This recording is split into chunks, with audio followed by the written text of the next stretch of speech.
Olá pessoal, vamos dar continuidade ao nosso curso de Sistema de Gerenciamento de Banco de Dados, né? Na última aula a gente começou a estudar o conceito de sistema de memória.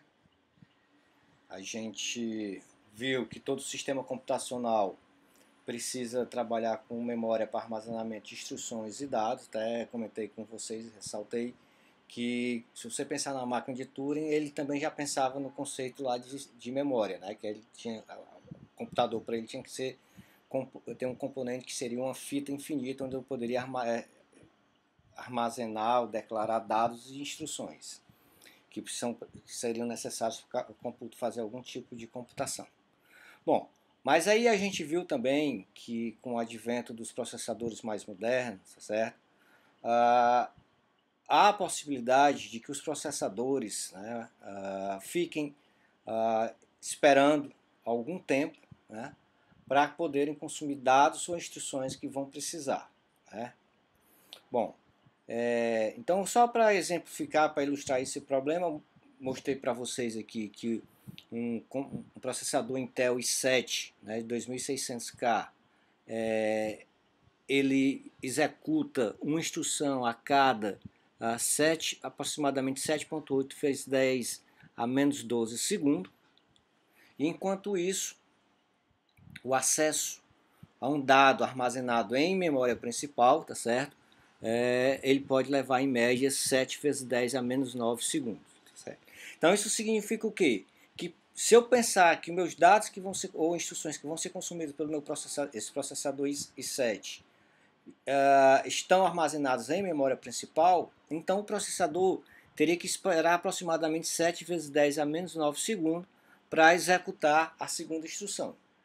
Então, comentei para vocês que para evitar esse problema se pensou na estratégia de montar uma hierarquia de memória, onde nessa hierarquia a gente viu que existem vários níveis de memória, né? Começando em registradores, depois memória cache, memória principal, memória secundária e memória terciária, certo?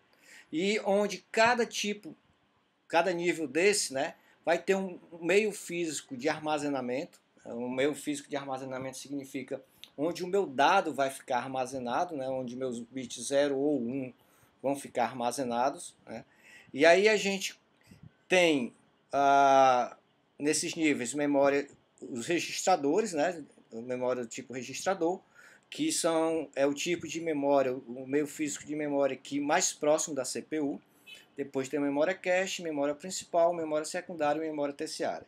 E comentei também que sempre que o processador precisar consumir um dado ou uma instrução, ele vai primeiro no registrador para ver se localiza dado essa instrução. Caso não esteja no registrador, ele vai ter que procurar isso na memória cache, né? O sistema de memória vai procurar isso na memória cache. Se não tiver em cache, vai na memória secundária, primária, desculpa. Se não tiver na memória primária, vai para a memória secundária. Caso contrário, ele vai para a memória terciária, né?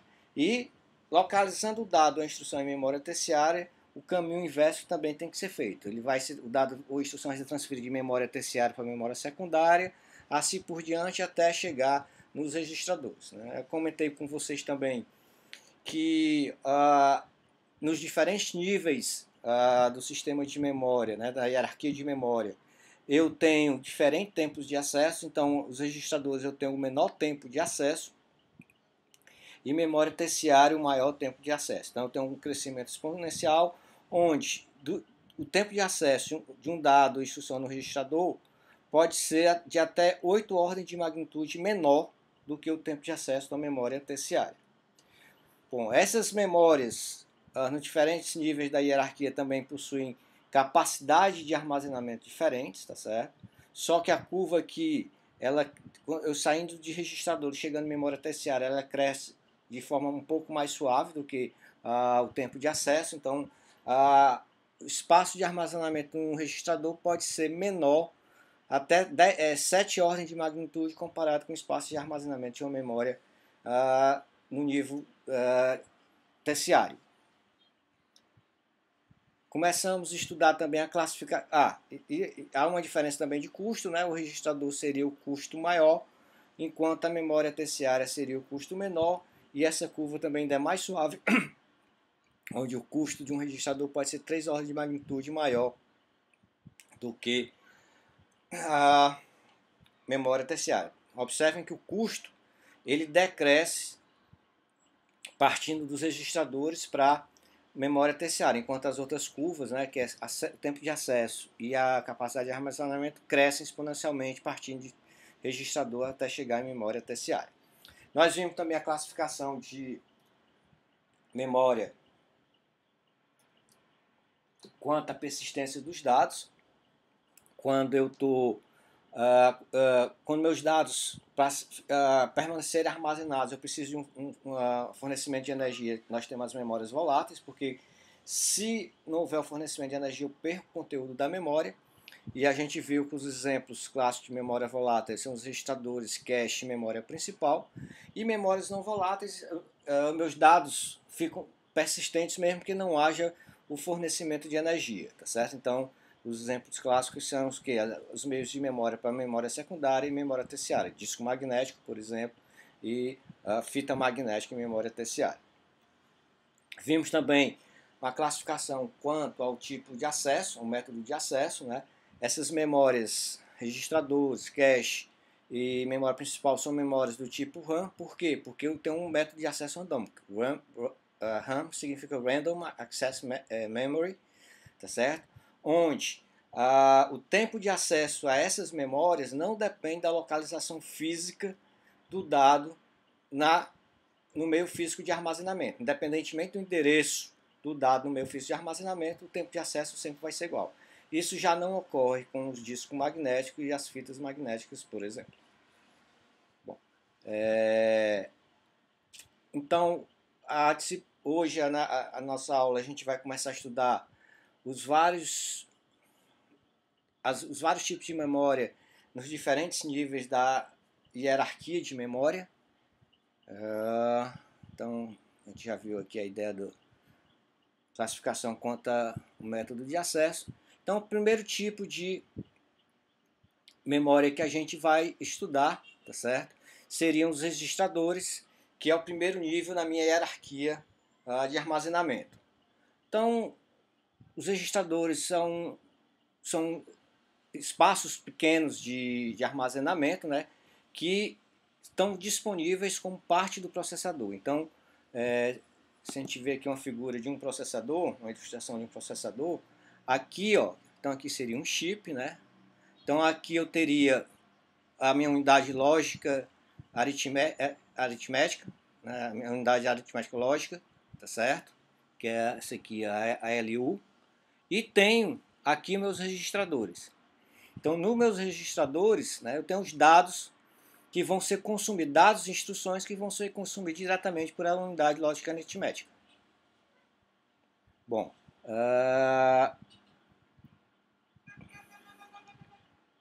voltando aqui, então o tamanho dessa memória, a gente tem como métrica o conceito de palavra, onde uma palavra vai ser um múltiplo de 8 bits.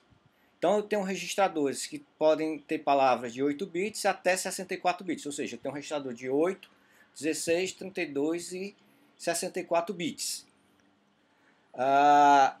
Com relação aos registradores, existem 3 tipos diferentes de registradores, que é o registrador de de memória de buffer, tá certo? MBR. Nesse tipo de registrador, eu tenho os dados que foram transferidos, né, da memória cache L1, que eu vou já falar para vocês, para o processador e vice-versa. Então, qualquer dado que é transferido de cache para o registrador vai ser armazenado nesse tipo de registrador. Só um instante, pessoal. Então, vamos aqui começar de novo.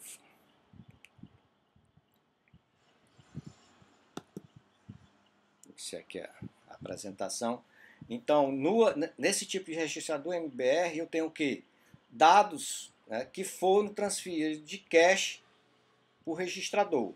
E qualquer dado que vai ser consumido, que vai ser transferido de volta para a memória cache, ele vai sair também dessa memória MBR. Então, na memória MBR tem os dados que vêm de cache nível L1 e vai voltar para o cache nível L1 também.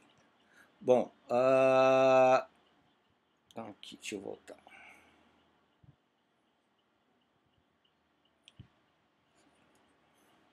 Bom, então aqui a gente já tem um slide seguinte. Eu queria só voltar um pouquinho para resgatar o que a gente tinha visto. Pronto, tá aqui. Então tem os tipos de registradores. Eu tenho o MBR, tá certo? Que eu tenho, nesse tipo de registrador vou ter os dados transferidos de cache L1 para o processador, né? Então o processador procurou no registrador e esse dado não estava no registrador MBR, então esse dado vai ser buscado na memória cache L1 e vai ser armazenado nesse tipo de registrador MBR. E quando esse dado for sair do registrador MBR, ele vai voltar para a memória cache L1. Então voltou muito aqui, deixa eu retomar aqui a apresentação no slide correto. Então aqui a gente estudou o registrador do tipo MBR. Como falei, são 3. Então o segundo tipo, tá certo? É o registrador de endereço de memória, onde nesse tipo de registrador eu vou armazenar, né, os endereços, né, lá da memória cache L1, tá certo? Que foram transferidos para o registrador. E o endereço que eu devo devolver para L1, tá certo? Então, quando eu vou transferir um dado de L1 para o registrador, eu vou ter que armazenar no MAR, que é o registrador de endereço, o quê? O endereço que eu devo armazenar esse dado de volta lá para L1. Então essa é a ideia do registrador MAR. No registrador MBR eu tenho o dado, no MAR eu tenho o endereço da memória cache L1, onde aquele dado que foi transferido para o MBR reside. E o terceiro tipo de registrador é o registrador de instrução, que nesse registrador eu só vou armazenar o quê? Instruções. Então, MBR eu armazeno dados, no MAR armazena o endereço do dado na memória cache L1 e no registrador de instrução eu armazeno instruções que estão sendo executadas, vão ser executadas pelo processador. Bom, o registrador ele tem um tempo de acesso de 1 nanosegundo, que é aproximadamente 10 a menos 9 segundos, tá certo? Então, 1 nanosegundo. E o meio físico de armazenamento é um semicondutor de óxido metálico, tá certo? Que se chama memória MOS, então a memória MOS são os registradores. Bom, entre a memória principal e os registradores, eu tenho quem? A memória cache, tá certo? Então é a memória que fica entre a memória principal e os registradores. Então a ideia da memória cache é o registrador não esperar tanto tempo para que um dado seja transferido de memória principal, acessado na memória principal e transferido para a memória do registrador para que ele possa ser consumido pelo processador. Então eu tenho essa memória intermediária, né, que é a memória cache, que a gente viu lá na hierarquia de armazenamento. E existem normalmente 2 tipos de cache, cache L1 e o cache L2. O cache L1 ele existe no mesmo chip do processador. Então a memória cache L1 ela está no mesmo chip que o processador. Não é diretamente ligada ao processador como o registrador, mas reside no mesmo chip. Por quê? Para aumentar o tempo, para diminuir o tempo de acesso a esse dado lá no cache e da transferência do cache para o registrador. Então essa é a memória cache L1. Normalmente eu tenho cache L1 de 16K e o L2, tá certo? Reside num chip diferente. E aí eu posso ter, por exemplo, memória cache L2 de 2 MB. Então, quanto maior o espaço de armazenamento dessas mesmas memória cache L1 e L2, mais rápido é o processamento de instruções por parte do processador. Porque a probabilidade do processador encontrar o que ele quer, se não tiver em registrador, ele encontrar um cache L1 ou L2, vai ser mais rápido esse acesso do que ter que buscar lá em memória principal. Então a ideia aqui, deixa eu mostrar para vocês, voltando para aquele chip que eu tinha mostrado há pouco. Ó. Então aqui eu tenho, dentro do próprio chip, onde está meu processador, eu tenho aqui o cache L1, então eu tenho aqui o cache de dados, e aqui eu tenho o cache L1 também, mas só que aqui é o cache de quê? De instruções. Então cache de código, né, de instruções, e aqui eu tenho o cache de dados. E o cache L2, desculpa, vai ficar entre a memória principal e o cache L1. Vai ser um outro chip que vai ser dedicado para a memória cache L2. Bom,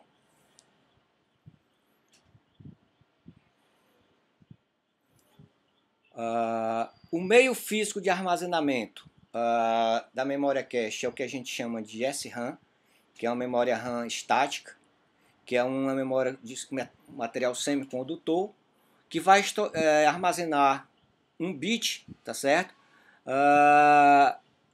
Num circuito de travas de dois estados, né, para representar o bit 0 ou 1, onde esse circuito é composto de 4 transistores. Essa memória SRAM, ela difere da DRAM, porque ela não precisa ser periodicamente recarregada. A gente vai ver na memória DRAM, tá certo? Que é a Dynamic RAM, que periodicamente é necessário que, por exemplo, está sendo armazenado o bit 1 lá. Eu dei uma carga, como se eu fosse dar uma carga, né? Reescrever esse bit 1, porque senão com o tempo vai haver um decaimento do conteúdo do 1 e esse 1 pode se transformar num 0. Então, na memória SRAM eu não tenho essa preocupação, já na memória DRAM eu tenho essa preocupação. Bom, o tempo de acesso aqui já são 10 nanosegundos, né? A gente viu que nos registradores o tempo de acesso, só um instantinho se eu consigo voltar aqui,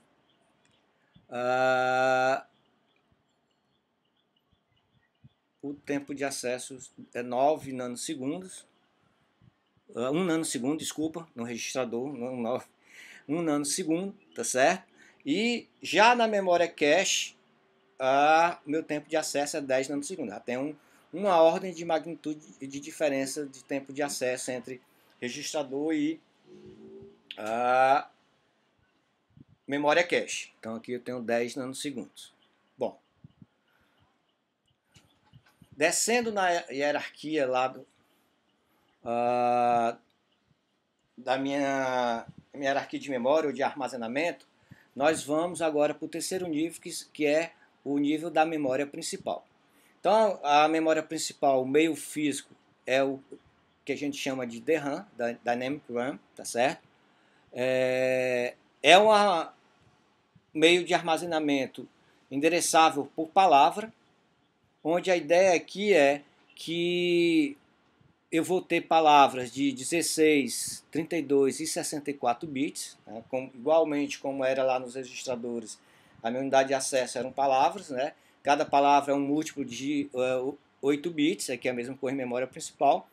O meio físico de armazenamento é o Dynamic RAM, tá certo? Que é uma memória de semicondutor também, onde aqui periodicamente eu tenho que fazer um refresh na memória para o quê? Para recarregar os bits, né, o conteúdo de cada célula dessa, para que eu não tenha perda de conteúdo, né, eu tenho perda dos dados que estavam armazenados. Bom, as células, elas podem armazenar até 8 bits, tá certo? E quando eu tenho, por exemplo, uma memória de 64 bits, o que é que significa isso? Que eu tenho um único endereço, tá certo, para 8 células. Então aqui, eu tenho aqui um único endereço para 8 células. Então, por isso que essa memória é uma memória o quê? De 64 bits. Porque o em uma única célula, né, que é um único endereço, desculpa, em um único endereço eu estou localizando 8 células, onde cada célula dessa está armazenando naturalmente 8 bits. Bom, o tempo de acesso da memória principal já sobe para 60 nanosegundos. Ó, a gente partiu de 1 nanosegundo nos registradores, fomos para 10 nanosegundos na memória cache e subimos agora para 60 nanosegundos na memória principal. Então, aquela ideia, à medida que eu saio da esquerda para a direita, né, de registradores até chegar na memória terciária, minha curva vai crescendo, a minha curva de tempo de acesso vai crescendo exponencialmente.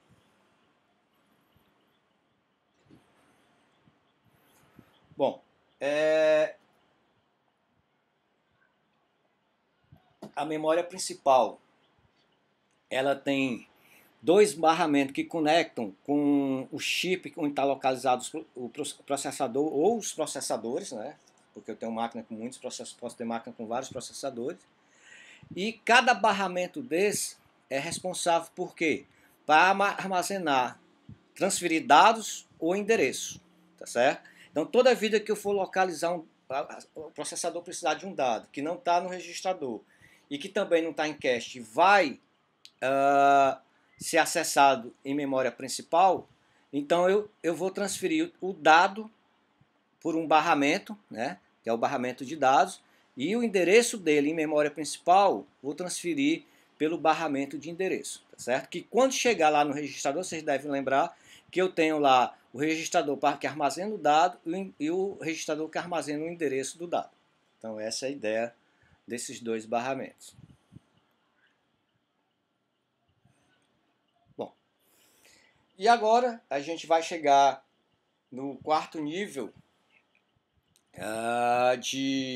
na minha hierarquia de memória, onde eu tenho a minha memória secundária. Bom, a minha memória secundária a gente já viu que é uma memória não volátil, né, que o dado vai persistir mesmo sem o fornecimento de energia, né. A gente viu também que são ordens de magnitude mais lentas, né, mas tem mais espaço de armazenamento que a memória principal. Então aqui, se a gente for pensar na memória secundária, a memória secundária ela seria uma espécie de memória principal comparado quando eu comparo memória principal e registrador, né? Então a memória secundária eu tenho um tempo de acesso maior, mas tem uma maior capacidade de armazenamento. Quando eu falo de registrador comparado com a memória principal, mas quando eu falo de registrador e memória principal, a memória principal tem a maior capacidade de armazenamento que o registrador e tem um maior tempo de acesso também. A gente viu que a memória secundária é uma memória de acesso sequencial. Por quê? Porque o tempo de acesso depende da localização física do dado na memória, né, no meio físico de armazenamento. Ou seja, dependendo do endereço do dado que eu quero acessar na memória secundária, eu tenho um maior tempo de acesso ou um menor tempo de acesso. Enquanto na memória principal, memória cache e nos registradores, o tempo de acesso independe do endereço do dado, armazenado no meio físico de armazenamento. Bom, então, só para ilustrar o que já se foi utilizado como memória secundária, ou seja, memória persistente, certo? Então, no início, né, nos primórdios da computação, ainda não se tinha encontrado um meio físico de armazenamento onde os meus dados iriam persistir mesmo sem fornecimento de energia. Então, uma solução, eu diria, para a época, bem inteligente e bem eficiente, eram os cartões perfurados, né? Bom, eficiente não no tempo de acesso, mas eficiente no sentido de manter os dados persistentes sem o fornecimento de energia. E para vocês terem ideia do quanto isso foi importante à época, né? Então vejam aqui que eu tenho uma instalação da NASA, né? Isso aqui em 1957, eu acho que já estava rodando o projeto Apollo, né, na NASA. E eu tenho aqui as leitoras de cartão, onde a partir dessas leituras de cartão, dos dados armazenados nesses cartões, é que os processadores, né, as CPUs dos computadores da NASA, eram os computadores, os IBMs, né, poderiam consumir dados e instruções. E aqui seria o dispositivo para perfurar, que é a esquerda, né, o dispositivo para perfurar os cartões. Então era como se fosse hoje um teclado, né, onde você apertava a tecla e fazia a perfuração daquele caractere da tecla. Só que assim, não havia um monitor para ver o que é que você estava digitando. Você só saberia se digitou alguma coisa errada num cartão depois que você imprimisse, né, no formulário contínuo o conteúdo desse cartão. Então, por exemplo, antigamente se podia ter um programa COBOL, onde ele era todo codificado em cartões perfurados. Então, e cada cartão desse representava o quê? Uma linha de comando. Então, se eu digitei algum caractere errado numa linha de comando do programa COBOL, né, que seria o quê? Perfurei alguma coisa errada no cartão, eu só iria ver quando que ou listasse o programa, né, o conteúdo de cada cartão desse, que seria cada linha de comando e saísse lendo tudo, ou quando eu fosse compilar e desse um erro. Aí é que eu saberia que tinha sido perfurado errado, de forma incorreta, o cartão. Bom, depois disso, surgiram as fitas magnéticas, né? Então as fitas magnéticas que hoje são usadas como memória terciária, já foram usadas como memória secundária. Na fita magnética, eu vou ter uma fita, né? Que essa fita vai estar revestida, né? Ela tem uma camada camada que é magnetizável, né? Que onde eu posso armazenar a direção de um campo magnético, e eu teria que ter uma leitora que saía lendo a fita toda para ler os dados que estavam contidos dados ou instruções que estavam contidos naquela fita. Então, aqui a ideia da fita magnética já lembra lá um pouco a ideia do Alan Turing, né, com relação à fita, que ele pensou uma fita de papel, mas depois se pensou numa fita que era coberta de um material magnetizável, onde eu poderia representar os bits 0 e 1 de acordo com a direção de um determinado campo magnético. Bom, e depois foi que surgiram os discos magnéticos, tá certo? Então, o disco magnético aqui, só para dar uma ideia como era no início, tá? Esse aqui é o primeiro computador, em 1956, que utilizou um disco magnético. Então aqui, só para vocês terem ideia, ele está sendo transportado num avião. Essa é uma unidade, né, de 5 megabytes, então esse espaço físico todo aqui, vocês estão vendo aqui na figura à direita, eu tinha um disco magnético de capacidade de armazenamento de 5 megabytes, né, e esse disco magnético pesava um pouco mais de 1 tonelada. Então essa era a tecnologia inicial de disco magnético. Hoje em dia a gente pode ter uma unidade de disco magnético de 2 polegadas e meia, né? Que eu tenho aqui um Samsung, certo? Não é nem um dos mais modernos. Então 2 polegadas e meia, com capacidade de armazenamento de 2 terabytes e uma velocidade de rotação de 5.400 rotações por minuto. A gente vai ver que esse conceito de rotação, velocidade de rotação do disco é importante quando a gente está falando de disco magnético.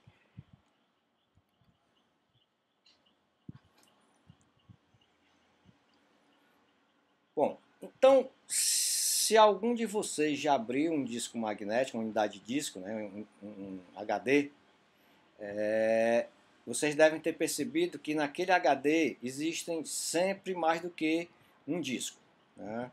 Então, existem HDs com um disco magnético, com 2 discos magnéticos ou mais discos magnéticos. Geralmente, por quê? Porque no mesmo espaço, cada disco desse que eu estou vendo aqui, né, eu estou vendo 4 discos nessa minha foto. Isso é antigo, porque esse disco aqui ele é mais rígido. Hoje em dia, os discos são mais, apesar de ser chamado de HD, eles são bem mais flexíveis. Eu tenho na minha sala uma unidade que era de um precursor do iPhone da época, que eram os iPods, né? Então era uma unidade, eu tinha uma unidade, um iPod de 200 e poucos GB. Ele tinha nessa unidade 2 discos magnéticos e o disco já era flexível. Então já tem um armazenamento de dados em disco magnético flexível, não necessariamente ele ser rígido. Bom, mas aqui é uma foto antiga, mas serve bem para ilustrar como é que é a anatomia de uma unidade de disco magnético. Então eu tenho aqui 4 discos. Cada disco eu vou ter 2 superfícies onde eu posso armazenar dados ou ler dados. Então esse primeiro disco aqui eu tenho essa superfície superior e a superfície inferior dele eu também armazeno dados. Bom, para que eu consiga acessar os dados, essa unidade de disco de HD tem que colocar os discos para girar numa velocidade constante, né? Por exemplo, 5.400 rotações por minuto. Então a primeira coisa que eu tenho que fazer é colocar esses discos para girar. E depois disso eu vou ter aqui um suporte, né? Que é um suporte de um braço. Então esse braço aqui tem na ponta dele o cabeçote de leitura e escrita. Então é esse cabeçote que vai ler dados sobre o disco magnético ou escrever dados sobre o disco magnético. E o que é que esse suporte de braço faz? Ele faz os braços se deslocarem longitudinalmente aqui na superfície do disco. E assim, e os discos girando, eu consigo ler o quê? Todos os dados, né, que estão numa determinada trilha, que é uma determinada circunferência que é marcada, escrita sobre a superfície. Eu vou já falar isso para vocês, esse conceito de trilha. Então esse braço ele se desloca longitudinalmente aqui sobre a superfície do disco. E à medida que eu vou lendo, eu vou deslocando o braço para a parte mais interna, né, do disco. Então aqui, se o dado está na posição inicial aqui do meu disco, né, que seria a trilha inicial, o tempo de acesso é menor do que o tempo de acesso aqui, porque para chegar até a última trilha, né, essa última posição aqui, eu precisaria percorrer toda a superfície até chegar nessa última posição. Por isso que a memória secundária, o método, ela é classificada como a memória de acesso sequencial. Bom, então continuando aqui no estudo da anatomia de um disco magnético. Então aqui eu tenho uma ilustração que mostra lá o suporte do braço, o cabeçote leitura escrita. Os dados são armazenados em trilhas em circunferências concêntricas, né, que a gente vai chamar de trilha. Cada disco, né, vai ter 2 superfícies, a superfície superior e inferior, onde eu posso armazenar dados.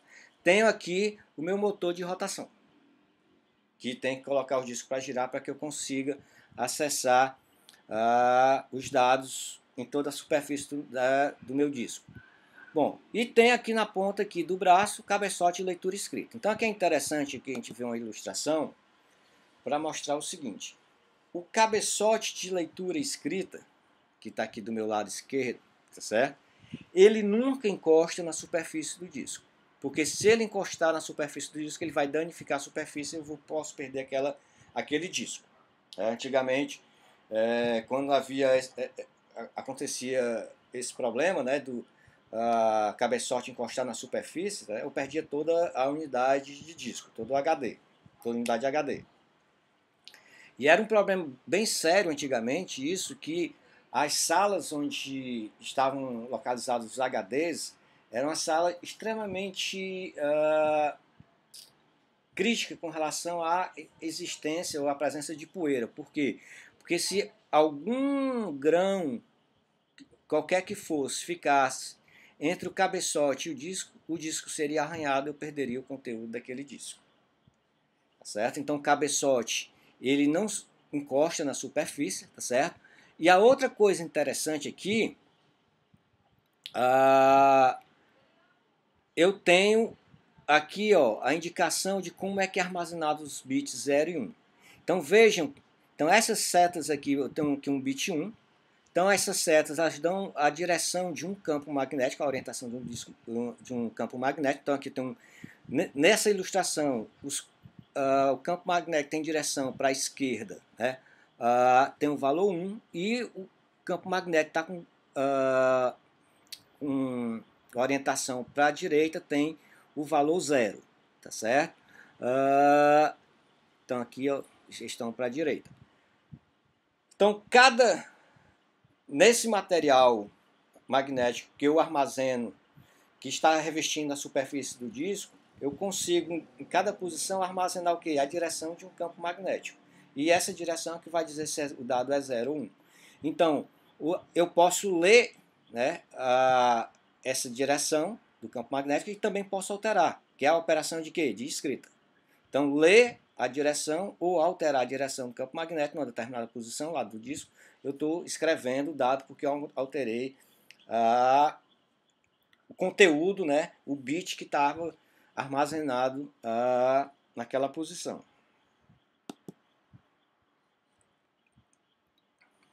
Bom, e aqui tem um conceito bem interessante, que é o conceito de cilindro. Então, o que é que seria esse cilindro? Como todos os cabeçotes, né, e os braços que seguram esses cabeçotes estão presos no mesmo atuador, o que é que significa? Quando o primeiro braço aqui e o primeiro cabeçote ficarem posicionados na trilha de endereço T, nessa superfície superior do primeiro disco, em todas as outras superfícies, ou do mesmo disco ou dos outros discos, o cabeçote também vai estar posicionado na trilha com endereço T. Então, se eu armazenar todos os dados do meu arquivo, utilizando esse conceito de cilindro, ou seja, eu armazeno os dados do meu arquivo em todas as trilhas, né, dos diferentes discos, diferentes superfícies, de mesmo endereço.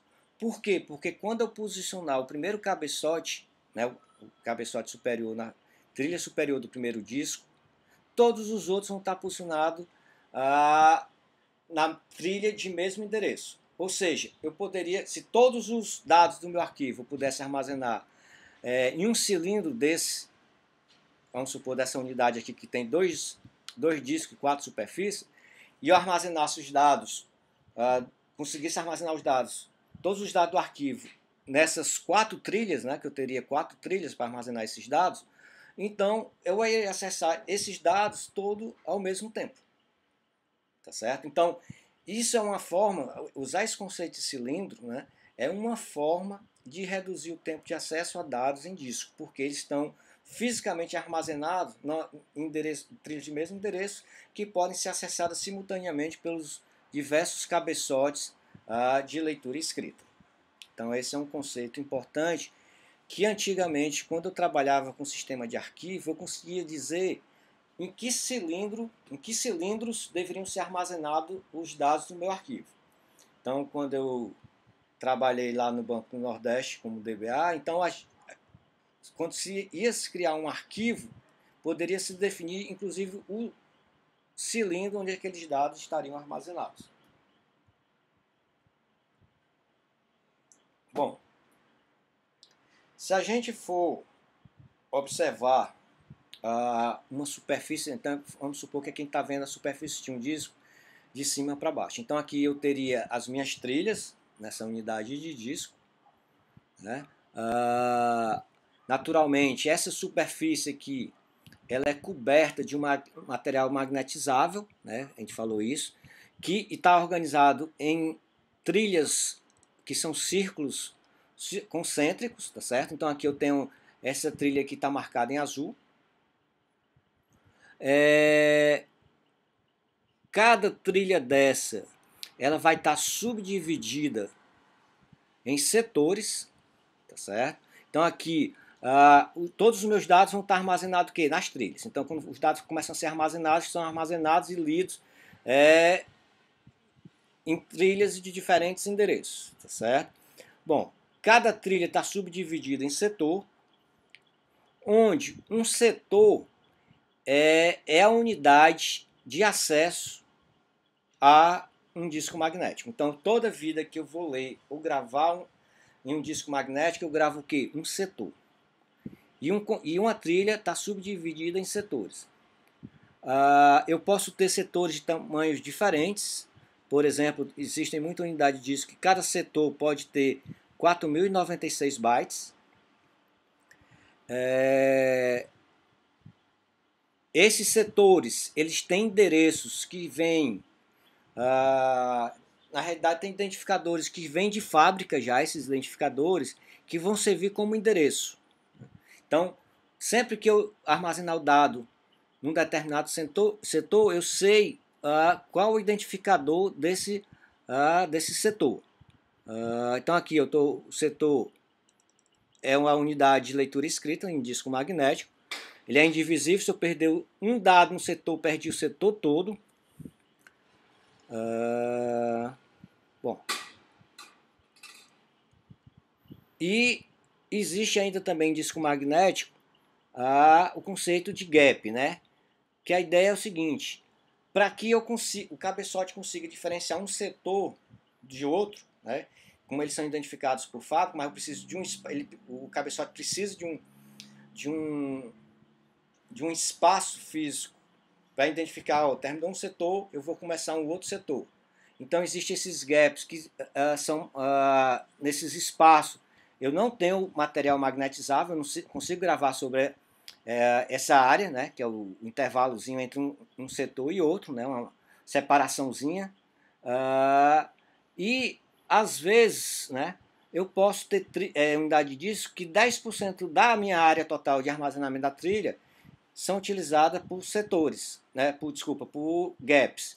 Ou seja, da área total de armazenamento da minha trilha, eu perco 10% porque eu não posso armazenar nada nesses gaps, para que o cabeçote seja capaz de identificar o término de um setor e o início do setor seguinte.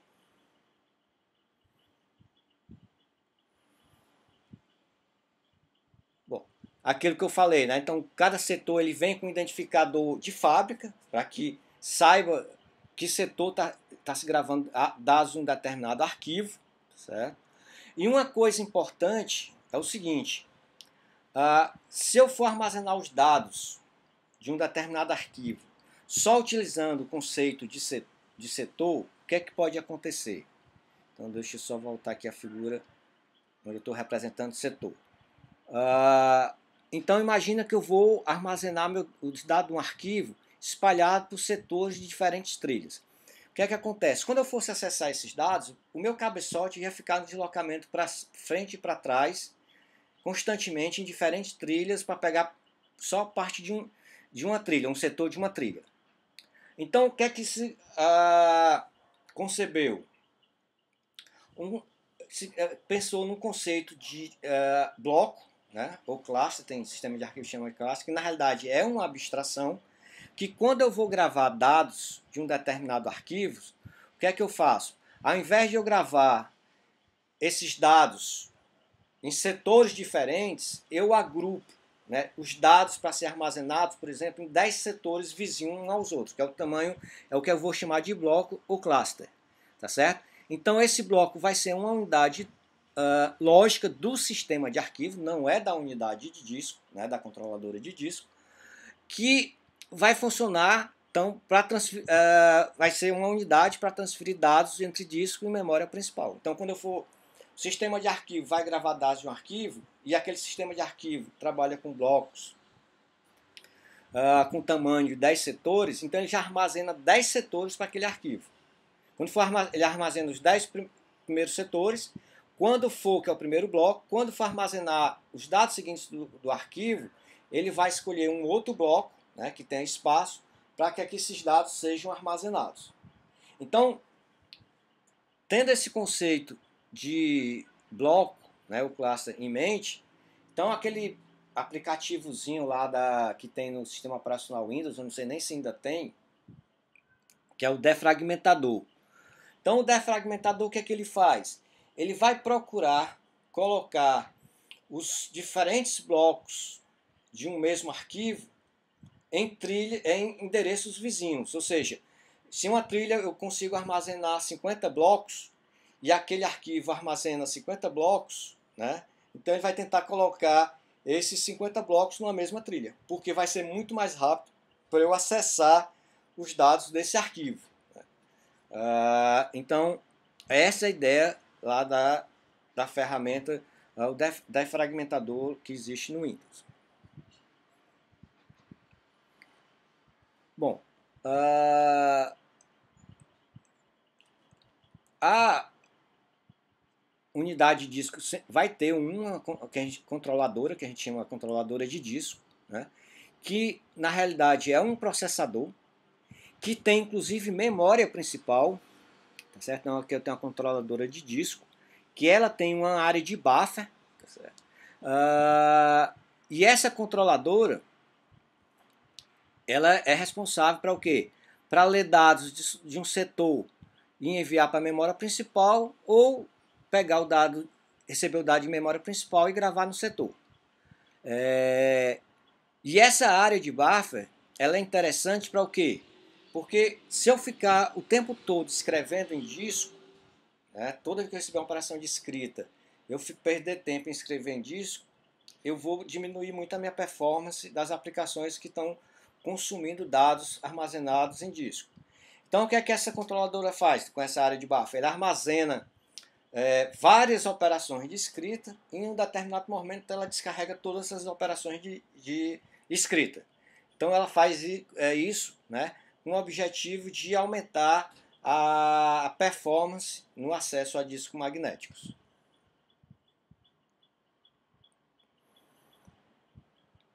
Bom, vamos parar hoje por aqui, e na próxima aula a gente vai estudar uma métrica muito importante para medir a performance do disco magnético, que é a latência do disco, que é o tempo que se perde, que se gasta, né, para acessar, para localizar um dado em disco magnético. Então na próxima aula a gente vai continuar a partir do estudo dessa métrica para medição de performance de unidade de disco, que é a latência do disco. Então até a próxima aula, pessoal, e cuidem-se.